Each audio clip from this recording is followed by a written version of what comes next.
Welcome to Unforbidden Truth. I'm Andrew. On this week's episode, I'll be speaking with convicted murderer Harrell Johnson. Harrell is convicted of murdering his 3-year-old daughter, Erica Michelle Marie Green, who was known as Precious Doe, for 4 years until law enforcement learned about her identity. In April 2001, Harrell was living with his ex-wife, Michelle, and 2 children, Markeisha Johnson, who was just 6 months old, and the victim in this case, Erica, in Kansas City, Missouri. On April 28, 2001, the decapitated body of a 3-year-old female child was discovered by a police officer in the woods. The head would be discovered on May 1st, nearby in a garbage bag. According to Michelle, in the latter part of April, her and Harrell arrived home one night, around 8 or 9 p.m. Michelle went into the back room and saw Harrell and Erica standing in the bedroom. At that point in time, Michelle claims Harrell was high on PCP and he was also drunk. She told Erica to go to bed, then went to go take a bath. When Michelle was finished with her bath, she claims Harrell told her Erica was being bad and would not go to sleep, which was agitating him. Michelle left the room once more, and when she came back in the room, Erica was again out of bed and standing up. Michelle asked Harrell why was she out of bed and standing up, to which he told her he made her stand up. Michelle then told Erica to go to bed once more. Erica was sitting on the edge of the bed, and Michelle was a couple feet away from her, and Harrell was standing behind them. According to Michelle, this is the moment that Harrell raised his foot and kicked Erica in the head, after which she collapsed to the ground. Michelle claims she then picked up Erica's lifeless body and took her into the bathroom, put her in the bathtub in cold water, in an attempt to revive her. Erica was unresponsive. She did not move her arms or legs, and her eyes rolled to the back of her head. For the next 10 to 14 hours, Erica remained unresponsive. The couple discussed seeking medical assistance, but ultimately decided not to get help. Both of them were afraid that, if they called for medical assistance, they'd be picked up by law enforcement with the outstanding warrants they had. After Erica died, the couple decided to dump her body. They waited until the sun went down, and they took Erica's body outside through a window of the house. They took hedge clippers with them to a nearby wooded area. Erica's clothes were cut off and given to Michelle. According to Michelle, Harrell used hedge clippers next to cut off Erica's head, in an attempt to keep police from identifying her body. Her head was placed into 2 garbage bags and placed into a dumpster near a church. Michelle took the garbage bag out of the dumpster in fear of somebody smelling it and discovering what it was inside, so she got the garbage bag and threw it in the woods, not too far from where they dumped her body. The following day, Harrell's cousin asked where Erica was. Michelle told her that Betty Brown, Michelle's maternal grandmother, had taken Erica to Oklahoma. That wasn't really suspicious at the time, being that Erica had lived with Betty prior to Michelle bringing her to Kansas City. The homicide would remain cold for 4 years until April 30th, 2005. Police received a tip about the child's identity from Erica's grandfather. Michelle and Harrell were in jail after being arrested on outstanding warrants. Police questioned Harrell and Michelle at the police department. During questioning, police showed a photograph of the victim to Michelle, to which she identified her as Erica Michelle Marie Green. On the back of the photograph, Michelle wrote, "Mama is so sorry. You are always in my heart and soul. Love you always, Little E." Michelle agreed to tell police everything and asked to speak to Harrell. After the two were in the same room, Michelle told Harrell it was over and she had come clean and it's time for him to do the same. She claims after that conversation, Harrell broke down and started crying, and he told her that he was going to do the right thing to get her off. After the fact, Harrell made an oral and videotaped statement about the homicide and everything that took place. Harrell also identified a photograph of the victim, and on the back of the picture he wrote, "I'm so sorry that this happened, and I hope that you forgive me, for I've done, and I always will love you, with my heart and my soul. Harrell Johnson, I will always miss you. Harrell Johnson." An autopsy revealed that Erica had suffered multiple injuries to her head. There were several oval-shaped defects and some slit-like defects in various areas of her scalp and face. In the frontal scalp, on top of the head, on the back of the head, and in the right temporal area, there was hemorrhaging, and in the right temporal area, there were also areas of injury from blunt impact. The skull was intact, but inside the skull there was a small amount of subdural hematoma, which is a small blood clot, and large areas of subarachnoid hemorrhage. The subdural hematoma is an indicator of brain injury where the brain is moving rapidly and stopping with the inside of the skull. The couple were ultimately charged and convicted. Harrell was convicted of first-degree murder and was sentenced to life without the possibility of parole. Michelle was convicted of second-degree murder and received a 25-year prison sentence in exchange for her testimony. Harrell Johnson maintains his innocence despite his multiple confessions, both orally and on video. Here's my interview with Harrell Johnson. Hello, this is a prepaid collect call from Yeah, the stuff. an offender at the Jefferson City Correctional Center. Where were you born? Muskogee, Oklahoma. What was your first positive memory as a child? Christmas. My grandma got me and my little brother some. The last memory I really remember of my grandma. She bought us both two rocking horses. I used to make some noises. You know what I'm saying? She had. Then we had two. She bought each one of us a Corvette. One of them was black, and one of them was red. One had some caramel popcorn on it, and the other one had some cheese popcorn. I think I took the cheese popcorn. It was stale. What was your first negative memory as a child? When I believe it was when I first found out my mother was using drugs, crack cocaine. I believe I was 10 or 11. Said she couldn't take care of herself. I mean, well, she just. I mean, I had to go fast. I had to become a man, and it led me to being to the wrong things. You know what I'm saying? Stealing. You know what I'm saying? I used to break in because I used to see. I wanted things that the other kids my age had, so it led me to going breaking in houses. You know what I'm saying? And I used to break in houses and get, you know what I'm saying, whatever it is that I could get. You know what I'm saying? Stealing clothes, stealing out the, just as a kid. You know what I'm saying? So it made me led me down the wrong path. You know. Did you engage in any criminal activity prior to turning 18? I mean, yeah, yeah, I did some juvie time. I done been caught stealing before. Yeah, I done had a juvenile record. I went to a boys' home. I believe for assault and battery on a pizza lady. Just me, guys. They wasn't even. They was at school and they was saying that they was gonna rob the pizza lady. And we were just over there hanging out on the. It was on where we used to hang out at. And the dude's little brother said they was gonna do it, and they had the lady down the street. And we was just sitting up at the front yard, and they down there hesitating and stuff, and me just trying to fit in. The homeboy, he had one of them starters, San Francisco, one of them pullovers. They had the pocket on the front. They got a bunch of blue red bricks down in front of the house, in front of the tree. I grabbed one and put it in the pocket, threw the hood on and walked down there. One of them, I was like, man, y'all cool? Y'all don't need no money or nothing. Y'all got it? And the lady, she was scared. I could see, and then I turned around and I just closed my eyes and just. This call is from a correctional facility and may be monitored and recorded.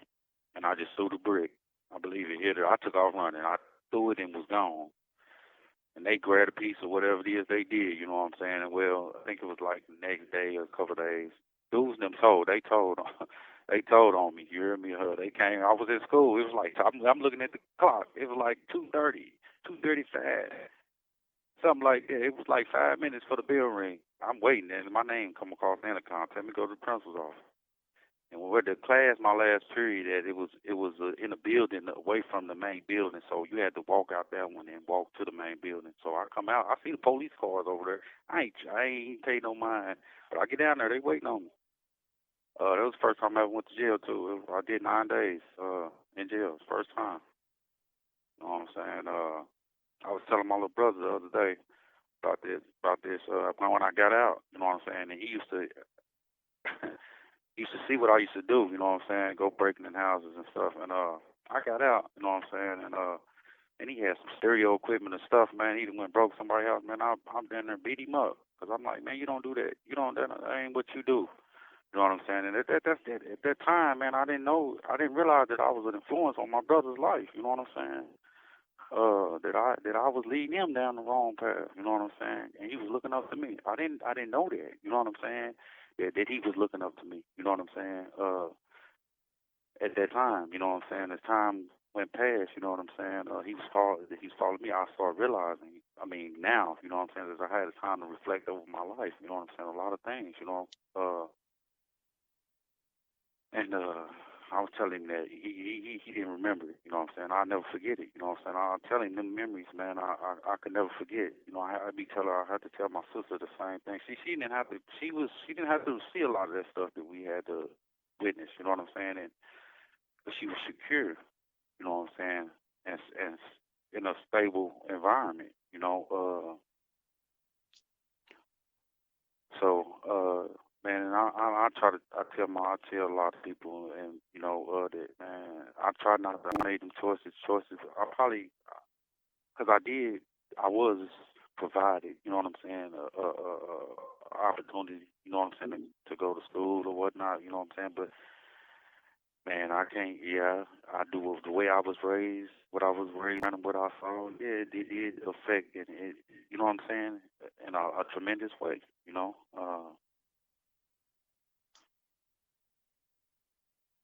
I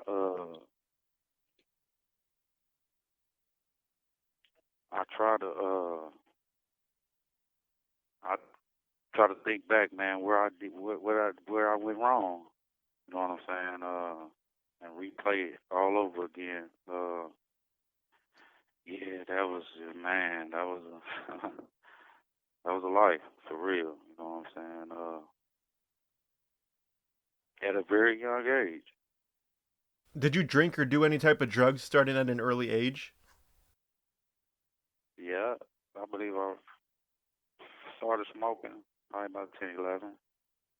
The first drink I ever had was one of my mama's boyfriend. He gave me some Seagram's gin. He gave me a swallow. I'll never forget it. I walked out outside. All I looked up, I was just the sky was spitted. That was the first time I ever had a sip of some alcohol.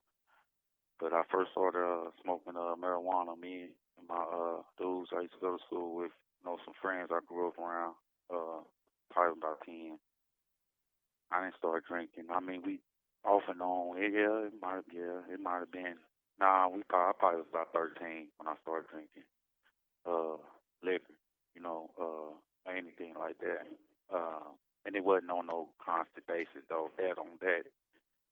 Uh, but I smoked marijuana though from 10 on,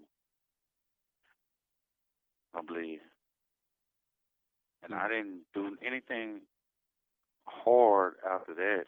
Probably until I was probably about 15, 16. And that might have been PCP.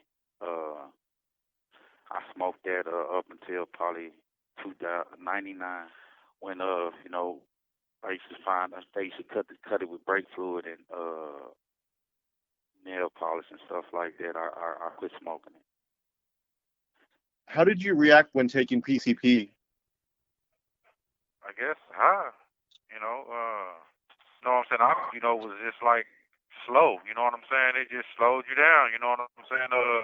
It was just like it was a high. That's all. It was a different type of high than marijuana.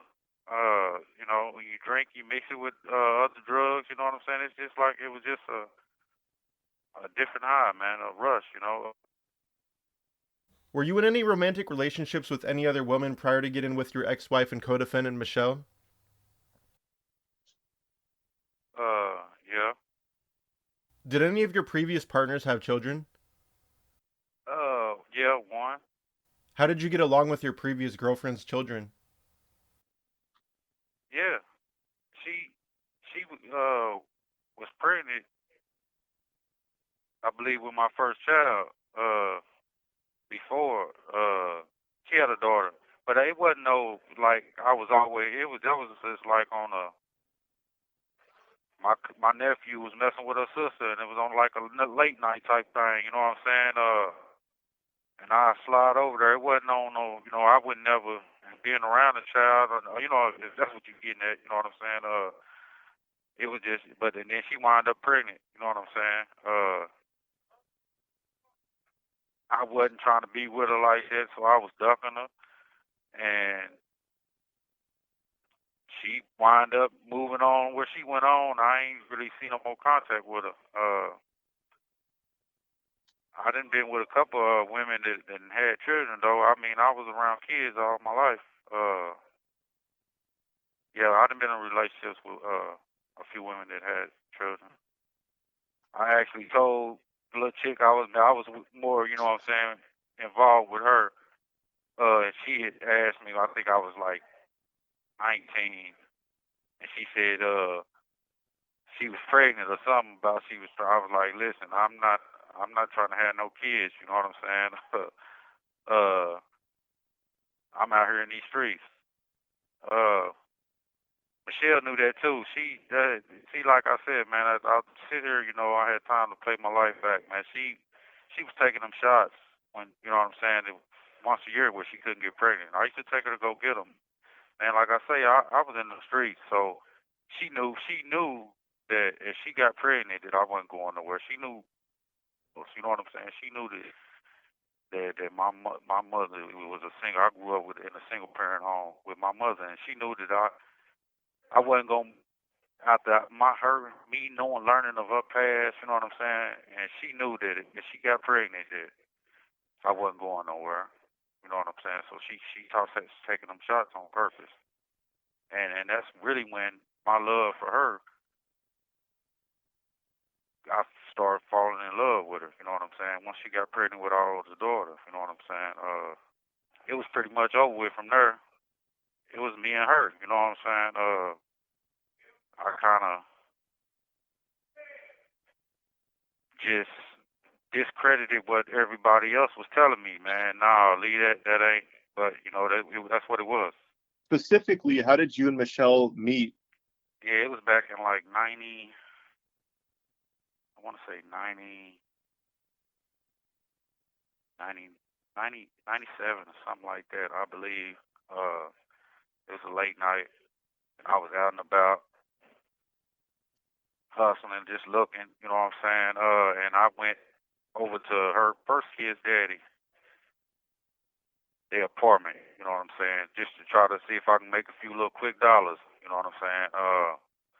And he let me in, and he was like, man, I ain't got no money, but you can get some, you know what I'm saying? You want to get some sexual favors, you know what I'm saying? I got somebody in the back. So I'm like, man, all right. So I go back there pretending to, you know what I'm saying, to get my dick sucked. And it was her. She was pregnant. I want to say she was pregnant with Erica. Uh, I believe she was. And I'm like, oh, no, man. So, but I wind up, man, yeah, she wind up knocking me down. And I burnt out. And it was just something, man, about her, you know what I'm saying? That was the first encounter, you know what I'm saying, that I had with her. Was she a prostitute, or was she just? How would you classify? You know, what was she? A sex worker? Yeah, he used to prostitute her out. He used to make her do them things. He the one that ruined her. He turned her out, man. But he used to make her do that. She was forced to do that. A lot of that type of stuff. You know what I'm saying? It was forced up on her. It was like a couple years later. It was like '99. The spot we had, it was hot. So she had wound up getting a house down the street in our hood, and we started posting up down there, and we was just doing what we do, you know.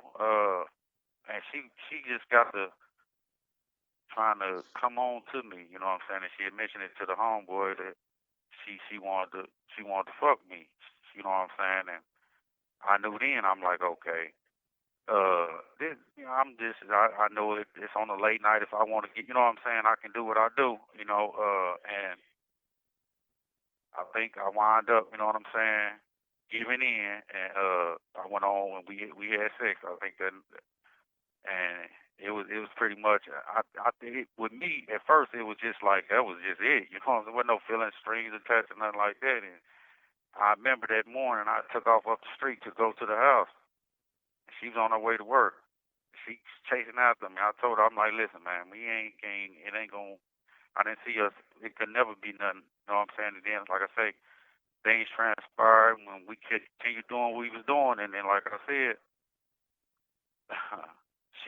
just really, really, really, she trying to prove herself to me, like, you know what I'm saying? Like, she figured that if she could go show me that she can go get that money, that I really will fall in love with her. You know what I'm saying? And smoker came over there and he ain't had no money, and he wanted to rent his car out, and she said, we like, man, we cool, and she like, let me go do what I do.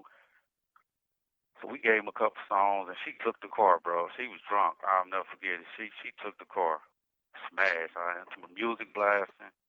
She take off. I ain't know what she was on. So, man, the dude get to tripping. An hour go by. He get to tripping about his car. We like, man, we don't know where she at. So he turned out. Man, about another hour go by. She come through there, cut all up, bloody. She didn't went to go to this truck stop to turn her trick just to show me she went to go get some money to show me to bring the money back. She didn't flip this dude's car. She done got cut up out of barbed wire trying to get away. She get away. So I'm talking about she cut all up, man. Them scars she got on her. But anyway, yeah. So I sent her up to the house to my mom. I said, man, go on up there. You know what I'm saying? And that's how, you know what I'm saying? We just, patched her up and everything. But you know what I'm saying? She used to do that type of shit. And she used to get paid. She used to try to give me the whole check. I'm like, man, look, man, that's your money, man. If I need something, you can get. You know what I'm saying? I'm like, I don't want. But that's how they do tranked her. That's how he had her. You know, and man, that's how it transpired. You know what I'm saying? We it was just pretty much it was us after that. What was your guys' relationship like during the first year of you two being together? It was good. We was it was me and her. We was one. That's what it was. You know what I'm saying? And really, man, I think I went to jail, man. That's what on some real shit. This is what it was. I remember for real. That's really what got me too. I went to jail one night. Uh, I had some old, like I say, man. When I got with her, I was on the run. You know what I'm saying? With the police down there. And I wind up going to jail, man. I'm like, man, I go and I'm going to go see it if I gotta see it. You hear me? You know what I'm saying? But man, she came and got me right out that next day. I'm talking about she went and did what she did. You know what I'm saying? She went. I'm talking about I was out that morning. You heard me? And I was like, okay. You know what I'm saying? It was us, man. You know what I'm saying? We was one, man. It was all love. How did you two feel after you tied the knot and got married? Good. We had what? Two kids? Not shit, three. My son she was pregnant with my son. We already had two girls. It was, I loved her. From what little I know about Michelle, I know she has 8 children, including the victim in this case. How did you feel about dating her, knowing she had so many children? I didn't even, I mean, I didn't know that she had that many kids at first. Uh, by the time I learned, man, when we got involved and she started really breaking down and telling me, you know what I'm saying, her life experience. I'm talking about her past, man. Man, I think, you know what I'm saying, that love, you know what I'm saying, it just got stronger and stronger, man. And I wanted to show her, you know what I'm saying, that, man, this motherfucker's out there better than that, you know what I'm saying? You deserve better than that, you know what I'm saying? You are worth more than that, you know? So I don't know, man. My mama used to tell me because I was raised by my mother, and I think she said something. It was something she told me. I'm kind of soft when it comes to women, or something like that, or something. It was something she used to always say.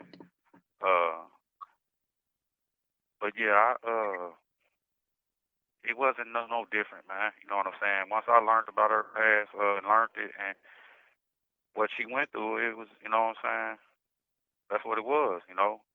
It was us, you know, and they was in a totally different other state, other than I didn't even know Erica. Yeah, man, that she was staying with another foster woman. The lady didn't have no custody over. Michelle could go get Erica whenever she wanted. Once I learned all this way after we was together. Did you get along with all of her children? It was good. I met her three in Chicago first. Like I said, I was on the run and we shot up there. It was kind of hot for me down there. And we went down there. It was beautiful.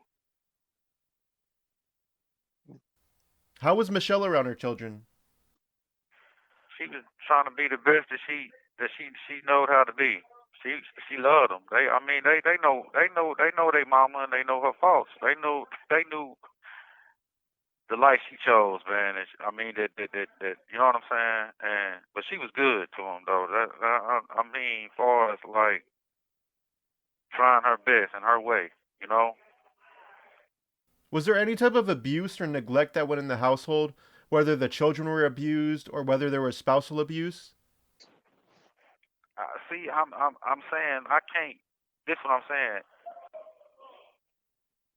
It's a lot that transpired that was before me. So you got to understand that she had five kids. You know what I'm saying? Before me, and then her tremendous past. So I'm pretty sure it was, but not with me. You see what I'm saying? You know, that led up to her kids being taken at birth. You know what I'm saying? All that type of stuff. You know, her not being in her life. Her mother and father raising her three kids. If it wasn't for them getting them, they probably would have been in the state like my three. You know what I'm saying? When she got her rights taken three times. Uh, so I mean, well, with me, no, it wasn't nothing like that. You know what I'm saying? But yeah, I'm pretty sure there was. Once I went to prison in Oklahoma, she had custody of my three kids, and they took her rights because she was getting high. She went to rehab. She started getting them back. She started getting high again. I believe they told her she go back to rehab, and I think she did, and relapsed and again, and they took her rights permanently. You know, when I got out in 2004, I went and got a lawyer.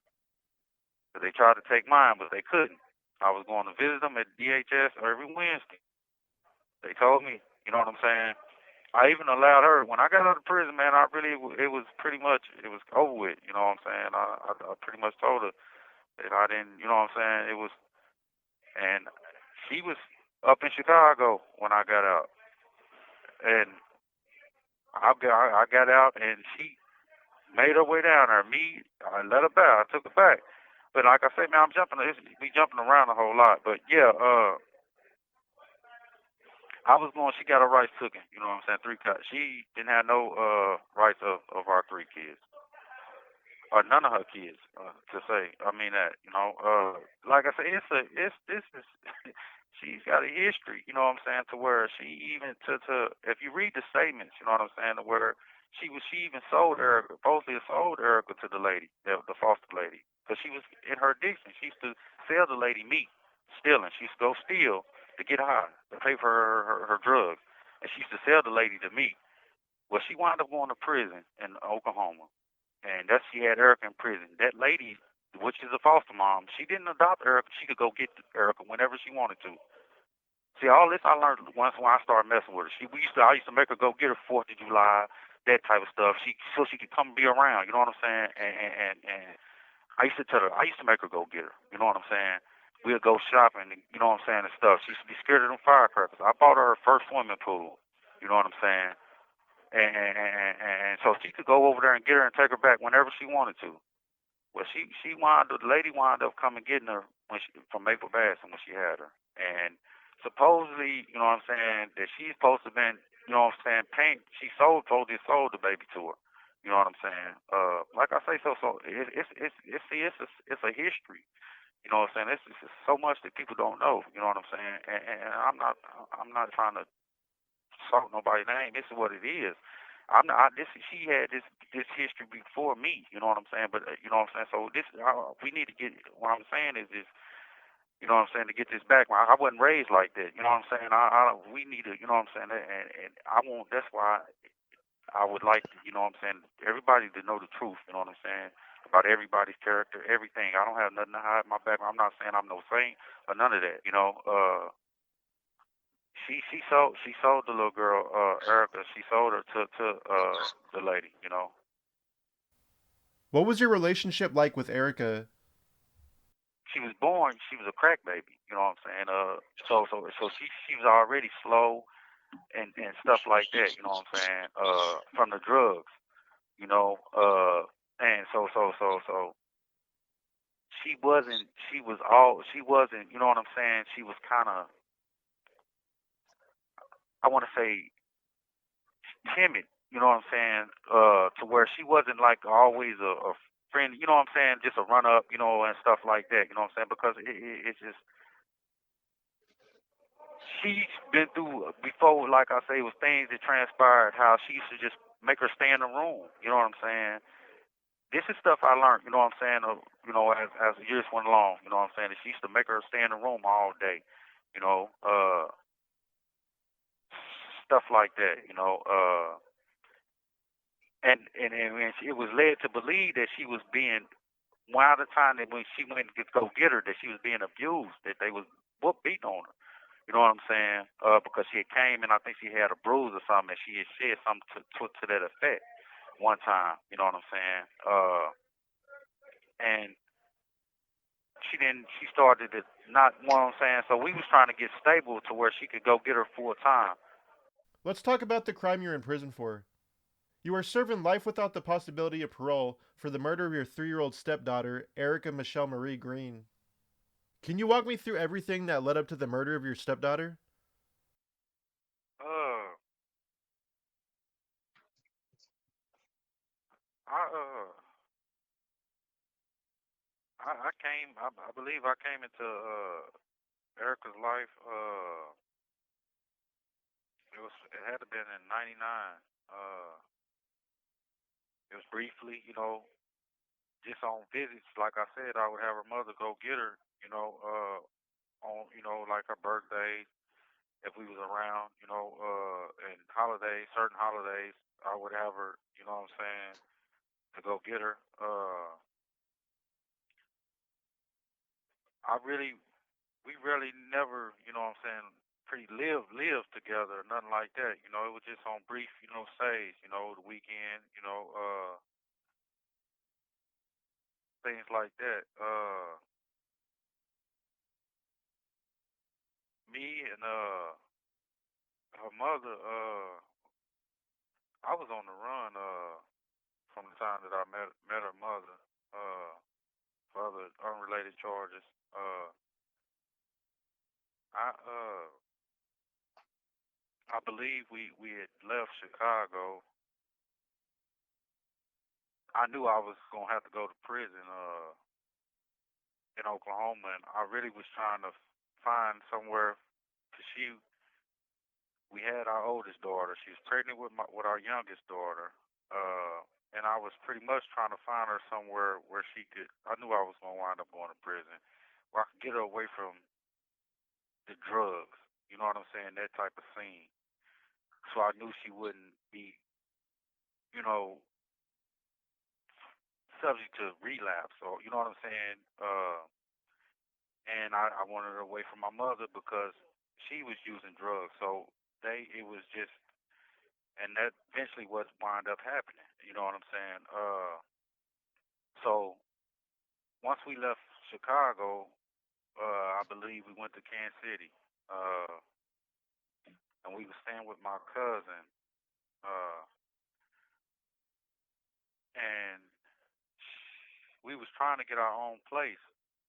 And I believe my cousin had made a statement and said the more kids you have, the faster you get into one. Well, we had our oldest daughter. She's pregnant with our youngest daughter, so she said she'd already had sensed that Erica was being, probably be bullied, beat up, you know what I'm saying, by the older kids, roughed up, you know what I'm saying, because she was real timid, you know what I'm saying, and I believe she went and got her at one visit, you know what I'm saying, on the weekend or something. I mean, she had a bruise or something on her, and she kind of freaked out about it. But she wound up going to Oklahoma on through Greyhound and picking her up. I believe, and she came back. And her intention was to just she was gonna use her as a third child, you know. and try to see if she can get, hopefully get on the Section 8 list. I believe back in, I'm going to go back a little bit, because this ties into what, you know what I'm saying, what transpired, that I believe led up to what transpired. 90, I want to say 95. I was 17. My juvenile counselor, Judy Thompson, if she seen me in the neighborhood out, she would trip. She would flip out. And this particular time, she had seen me down there, and she just called the police on me. So I went on the run, and I knew I believe I was gonna turn 18 in probably 3-4 months or something. I left and went to Kansas City and stayed up there till I turned 18. But while I was up there, I met a little chick. You know what I'm saying? And we got involved with each other. She was pregnant at the time, and I left. You know what I'm saying, and went back to Oklahoma. But leading up to when I came, when me and Michelle we went back to Kansas City. I think I had hooked up with her. She had found out I was up there, and she had reached out and got in touch with me, and she had her cousin come pick me up, and my intention was just go, shoot the shit with her. You know what I'm saying? Well, I wound up sleeping with her, staying the night. And Michelle, she knew something because I told her what I told her. I was with my cousin, and we got stuck, and she knew it was something up, and she kind of put two and two together. And this is my frame of, you know what I'm saying? This is my last. She stayed the night over with the chick. You know what I'm saying? And I came back the next morning. She got the wagging out because she was like our oldest daughter had RSV. It was some type of cold. You know what I'm saying? This is what they labeled it as. And we had, just arguing back and forth. She called the girl, threatening her, telling her to come over here. She gonna beat her up and all this type of stuff. Well, I left and went over to my daddy's wife, son Billy. He was staying up there at the time, and I went over there. Well, the Bills bondsman from Oklahoma must have got wind that I was up there, and they wound up, the bounty hunters wound up running into my cousin's house looking for me. Well, I found that out. I burnt out. I left. I was gone. I left them there. I went back to Oklahoma. Went back to Oklahoma. Uh, she told me she was gonna stay until she got the first of the month, till she got her check, and she was gonna come back. That was the last time I seen Erica. Period. You know what I'm saying? So I wound up going back to Oklahoma. I believe it was around the first of the month. Her, Erica, Michelle and Erica, and my youngest daughter, I believe they took Greyhound. They got the Greyhound bus, supposedly, back to Oklahoma. I pretty much was out, gone. You know what I'm saying? I was already on the run. So, and the Bells bondsman, he was really the one that was on me, looking for me. So I really didn't leave the house. She came back. My assumption, I'm thinking that she was back. Once we got back around each other, everything was normal. You know, she had my oldest daughter. I'm not in no, you know what I'm saying, to believe that something was wrong with Erica, because I believe she was back at the lady's house. You know what I'm saying, or the foster lady. And we just went on about our existence, how it was. You know what I'm saying? There was never no mention of, because I was on the run, so we left her, wound up going back to Chicago. I think, no, I take that back. I got locked up. in Oklahoma. I got locked up. That's what it was. I went to prison for 2.5 years. I got out. I started trying to get my kids. You know what I'm saying? I got a lawyer. I was going to visit them every Wednesday at the DHS office. I completed the parenting class. There was something else that they was trying to have me do, and I was getting started on it. And that's when I got locked up for this. My juvenile counselor, Judy Thompson, if she seen me in the neighborhood out, she would trip. She would flip out. And this particular time, she had seen me down there, and she just called the police on me. So I went on the run, and I knew it. I believe I was gonna turn 18 in probably 3, 4 months or something. I left and went to Kansas City and stayed up there till I turned 18. But while I was up there, I met a little chick. You know what I'm saying? And we got involved with each other. She was pregnant at the time, and I left, you know what I'm saying, and went back to Oklahoma. But leading up to when I came, when me and Michelle we went back to Kansas City. I think I had hooked up with her. She had found out I was up there, and she had reached out and got in touch with me, and she had her cousin come pick me up, and my intention was just go, shoot the shit with her. You know what I'm saying? Well, I wind up sleeping with her, staying the night. And Michelle, she knew something because I told her what I told her. I was with my cousin, and we got stuck, and she knew it was something up. And she kind of put two and two together. And this is my frame of, you know what I'm saying? This is my last. She stayed the night over with the chick. You know what I'm saying? And I came back the next morning. She got the wagging out because she was like our oldest daughter had RSV. It was some type of cold. You know what I'm saying? This is what they labeled it as. And we had, it was just arguing back and forth. She called the girl, threatening her, telling her to come over here. She gonna beat her up and all this type of stuff. Well, I left and went over to my daddy's wife, son Billy. He was staying up there at the time,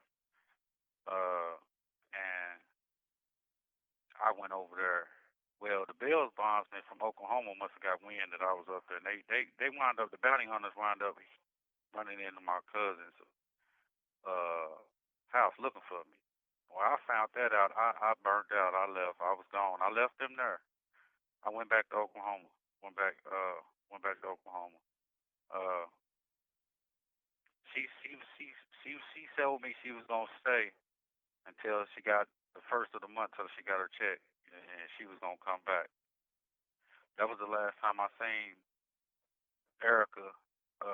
Period. You know what I'm saying? So I wound up going back to Oklahoma.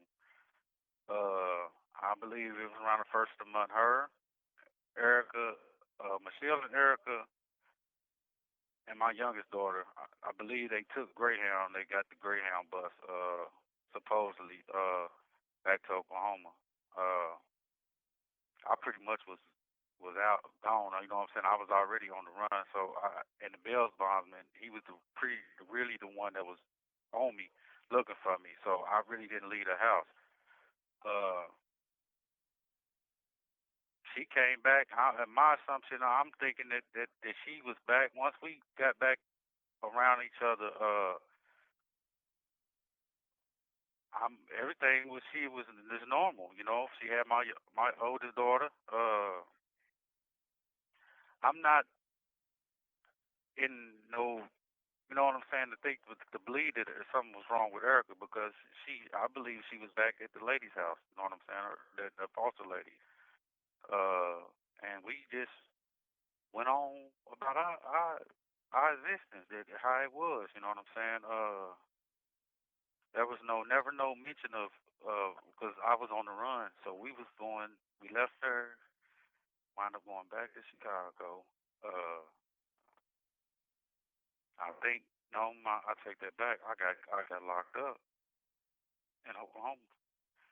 I got locked up. That's what it was. I went to prison for 2.5 years. I got out. I started trying to get my kids. You know what I'm saying? I got a lawyer. I was going to visit them every Wednesday at the DHS office. I completed the parenting class. There was something else that they was trying to have me do, and I was getting started on it. And that's when I got locked up for this. See, this is the lie. This is where the lie comes in from the very source. With that story there that she told. For one, she said she came home from work. She said she was working at Price Shoppers. You know, this is the thing that I told these lawyers to do. This could have been proven from the jump. She said she came home from Price Shoppers. She said she come home from work, and I posted it, had Erica standing up in the corner. She said that she asked why she was in the corner, and I believe she said that I told her that something that yeah she was doing something. She said she left. She told her to go sit down. No, this is my child. I don't something she said. But anyway, she said she went and got in the shower. And she came back out the shower, and I supposedly had her standing in the corner again or something to that effect. And then it led up to yeah. She said that we got to arguing or whatever, and I supposed to get kicked. For one, I asked him. I say, all you got to do is just go get her work. She said she come from work, Price Shop. She said she had a job. Just all they had to do was just go. This is a lie. She never had no job at no Price Shop. She never worked at no Price Shop. So why is she lying? Why is that's a lie. You know what I'm saying? Why would she just blankly lie like that? You know what I'm saying? She never had a job at Price Shoppers. Never. Period. She never worked in Kansas City. Period. Uh, so all of that's just a lie. You know, and it can be proven. You know, I don't know that was given to the lawyers. You know what I'm saying? I believe he may have said it in the deposition. It is, it's not believed. It is in the deposition. Once the attorney did deposition her, I believe he asked her about that.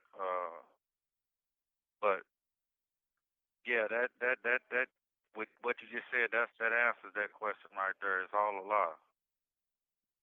Man, that stuff was just it was crazy. That whole experience, you know what I'm saying? Being having to be forced, you know what I'm saying, to be subject to something like that, you know what I'm saying? Accused of something like that, man. You know, when I was listening to it on the recording, you know what I'm saying, in that interview room, you know, because that's what you know what I'm saying. I was forced, you know what I'm saying, physically after I was being interrogated, you know what I'm saying. My head being slammed on the table is proof of that I had a knot on my head, and the reason why they said how I got the knot on my head, you know what I'm saying, it can be proven as it was a lie, you know, in their paperwork, you know what I'm saying, and all of the police reports. Not knowing what she was going through in that other room, you know what I'm saying, me being married to her at the time, so I felt that was my wife. I had to protect her, you know what I'm saying, and she was forced into making those tricks into saying that stuff, the statement that she gave. You know what I'm saying? At the time I was arrested, I did not even know she had even gave a statement to them people. Once we got that, they brought me. See, I was arrested, and I had some unrelated charges in Oklahoma in another county, but I was arrested in one county. Well, the Kansas City detectives told them they didn't want them to arrest me. Well, they arrested me anyway on these other charges. Well, I was transferred. I went to and seen the judge. I was the sheriff from the county came and got me and took me back there to answer. I went and seen the judge that morning. Later on that day, that morning, I filled out a proper affidavit for an attorney. One was appointed to me. He gave me a $10,000 bond. Well, I was taken to the county jail. The next day, the next morning, they come and telling me to pack my stuff, so I'm giving stuff, all my thing belongings away. I'm thinking I done got bonded out. Well, I come out the jail. I knew him from, he used to be a jailer in the Muskogee County Jail. Well, he say, well, I'm thinking we going, the elevators is to the right. He taking me to the left. I'm like, where I'm going? He's like, man, I got orders from the sheriff to lock you down. You can't see the TV or use the phone. He put me in the wing, put me in the cell by myself. So me, I'm like, man, I'm kicking on the door. Cause I don't know what this is now. What, I can't see the TV or use the phone. So they got to tell me what's going on. About 20 minutes, I had Doe call over. My partners call my mom and them. I told them to call up here and all this. You know what I'm saying? Cause they tripping. I get to kicking on the door. About 20 minutes later, the same jailer came and got me, took me down to booking. So I get in booking. They put me in the hotel. I'm asking the lady I'm in booking. I'm like, what's going on? What is all this about? She say, well, Muskogee County coming to get you. I say, Muskogee County? This is where I just come from. I don't have no warrants or nothing down here. You know what I'm saying? So 3 drug detectives, you know, they know me. You know, they know what, you know, that's what I did. They come through the door and they get the door open. And I get a little argument with them because they don't have no jurisdiction. They don't have no warrant. I don't have no warrants or none of this. So they put me in handcuffs. So they take me out. They put me in an unmarked car. I'm in the back behind the driver. You know, it's 3 of them. So all the way on the ride, they asked me who's selling the drugs in the town and all this. You know what I'm saying? I'm like, man, look, I don't know nothing what y'all talking about. And they say nothing all the way on the ride. Well, we made it to the jail. You know what I'm saying? We made it to Muskogee, to the county jail. They take me to their office. They steady asking me these questions: who's selling the dope and all this and all. I'm like, man, look, I'm on my lawyer. I had it's 2 lawyers now. I already had a lawyer in Muskogee representing me for my kids. His name was Harrell Johnson. So they take me over to the jail. They put me in a hotel. I couldn't. They denied me to use the phone. I was locked in that cell by myself. I say it was about 2:30 in the morning. The dope pop, and it's 2 homicide detectives from Muskogee. They come. I'm like, and they take the jail is connected to the police department, so you can just you walk. It's real small, and so they take me on over to the police department. I go in the room. Well, as soon as I come through the door, they had a chair sitting right there. The Kansas City detective, Danny Phillips, was sitting right on the desk. Michelle was behind the other Kansas City, the woman, Tammy Payne. She was behind her. So I'm like, what the fuck going on? So he tell me sit down in the chair right here by him as soon as I come through the door. He's like, yeah, man, we know it was an accident, man. We just want you to tell us the truth, you know. I'm looking at her. I'm like, man, what's up? What the fuck they talking about? I don't, you know what I'm saying? And she, you know, looking all distraughted and, you know what I'm saying, scared. So I'm like, what's going on? So he motioned for her to come over there. And she get on her knees between my legs, and she like, and they say something. They found Erica's body in Kansas City. Something. I say, what? I slide the chair back. Like, man, what you tell me? She say it's all on TV. It's a TV setting right there. I say, turn it on, man. Let me see it. He say, oh no, the news ain't running at this time. So I'm like, look, man, I want a lawyer. All this stuff is in the these actions that I did is in the police reports. The Muskogee detectives. All of these, they report this. I told them, I slid the chair back like, man, I don't know nothing what y'all talking about, man. They didn't put I want the lawyer in there, but that was the next thing I said. You know what I'm saying? I don't know nothing what y'all talking about, man. I want a lawyer. We want a lawyer. I ain't got nothing else to say. So they ended that immediately, that interaction with us immediately. But see, I'm skipping parts, but I'm gonna get back to what I didn't know she had already gave them an interview. The reason why they had come get me is because that's what they told her was that if you give us this interview, we'll go get him and you can see him. This is the reason why they came and basically kidnapped me from these other charges that I was denied to face. I never had no warrant or none of this stuff in this other county, period. You know what I'm saying? For them to come get me and put me, they knew if they got me around her, they knew the love that I have for her. They knew that you know what I'm saying? They knew that all this was a plot of plan, man. You know what I'm saying? The strategy that they used. But anyway, so they put me in another room, man. I sit in that room, you know what I'm saying, with these, they had a tape recorder on the table. It was the 2 Kansas City detectives, Danny Phillips and Tammy Payne. And the man just kept going on. I'm crying. I'm like, listen, man, I'm explaining what all of my events up to me last seeing Erica alive, man. You know what I'm saying? And he telling me, man, I'm not trying to hear that. That's not what happened.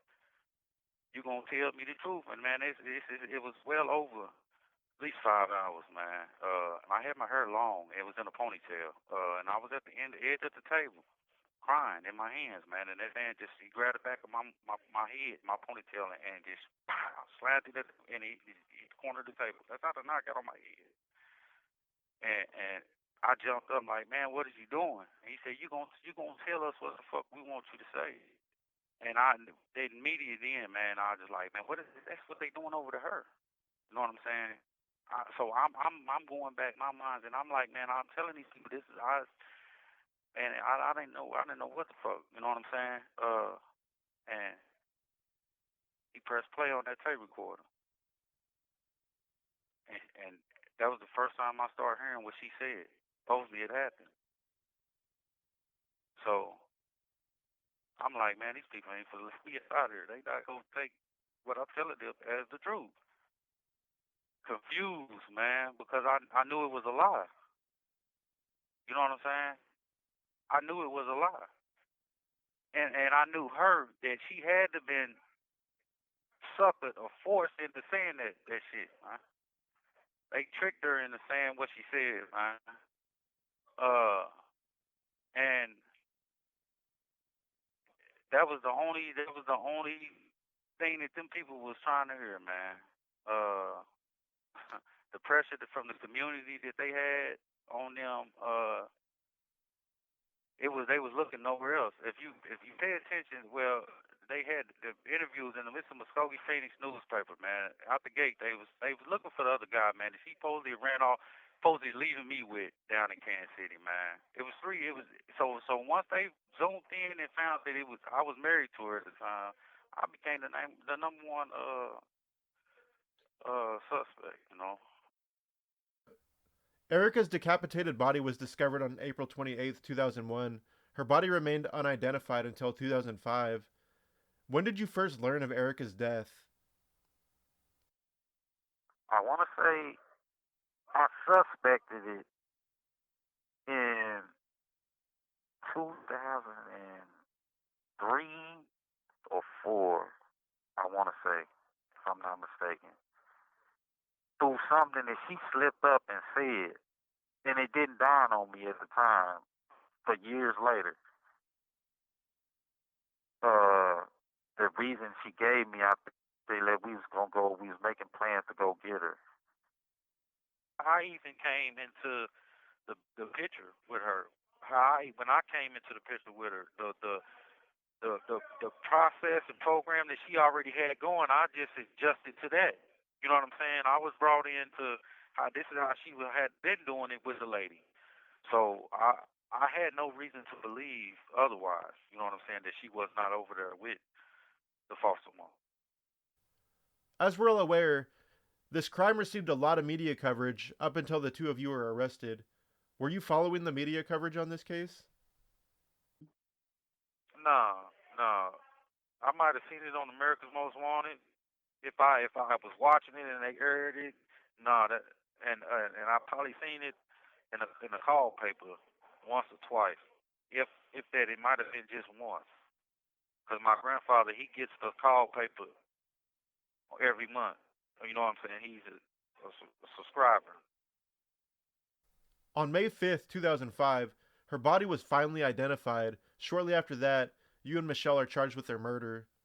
How did you feel when you were arrested and charged with the murder of your 3-year-old stepdaughter?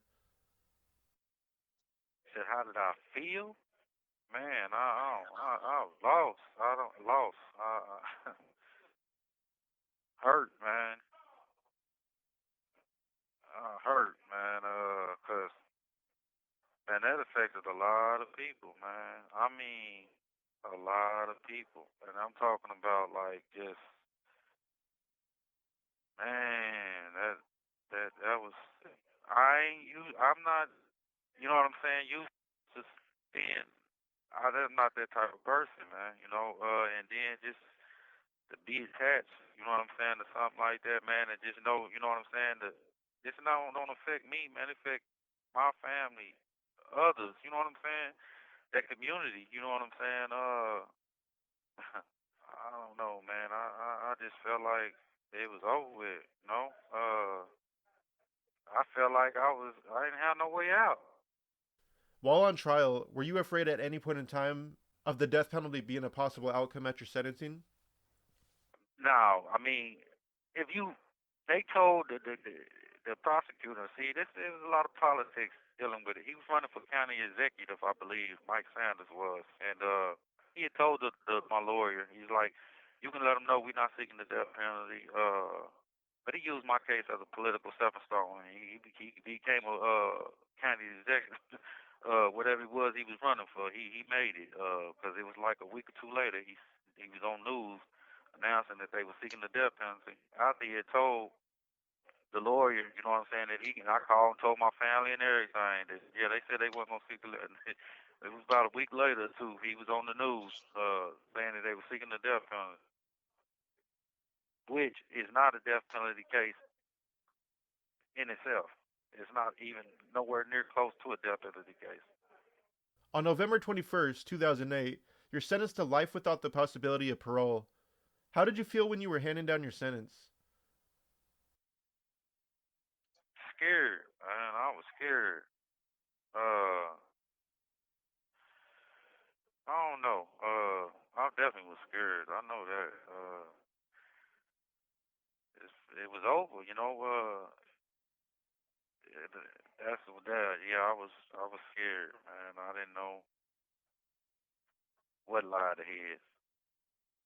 To be honest with you. How were you treated by fellow inmates? Uh,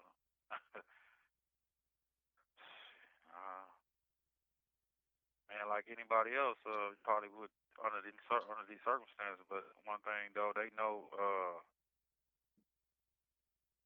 I think they know what to say. You know what I'm saying? Uh, in my presence, you know, what not to say.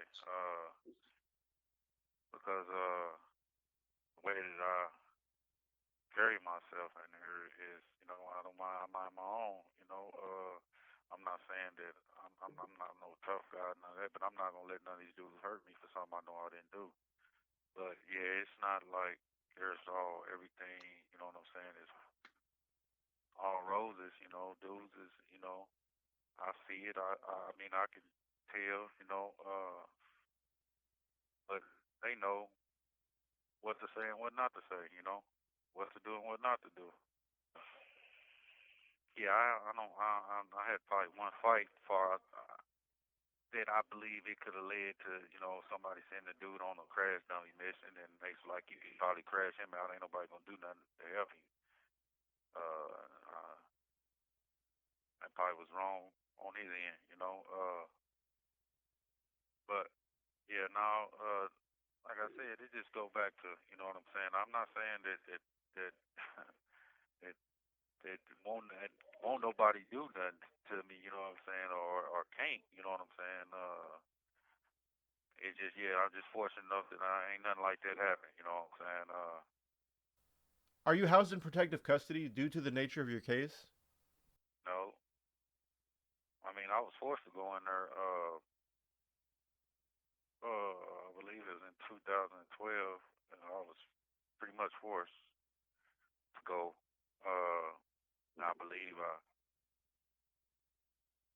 they had me stuck over there. They wouldn't let me sign out or nothing. And I think I ran into dude's tail and beat him up. I think they let me go and come out. I've been out ever since. Uh, the guy was talking real reckless. You know, I blew it off, and you know, I think I got to let my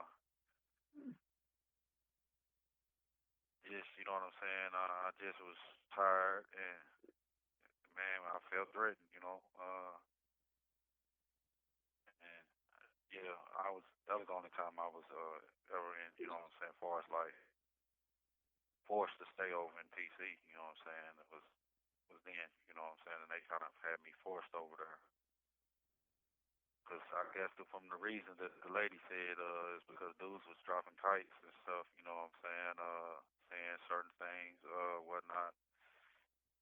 And she took it on herself to say that, you know what I'm saying, that she feel that I shouldn't be out here in GP. And then they did a caseworker switch. And she became the caseworker over there in protected custody. So she was denying me to sign out up until that incident happened. How do you spend your time on an average day-to-day basis? I work, get up, work. I do a lot of reading.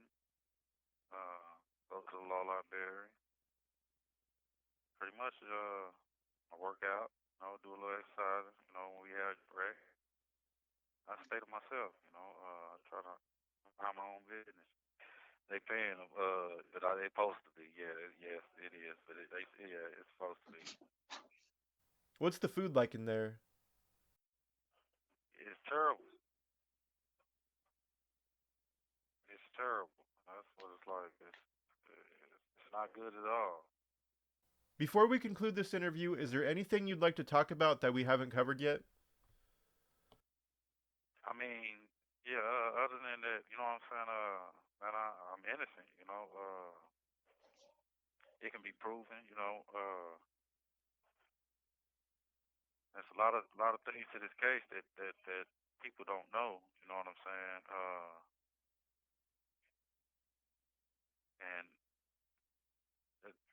I believe that the wrong perception, you know what I'm saying, of me has been portrayed. I'm not that type of person, or that kind of person. I love kids. I love all my kids, and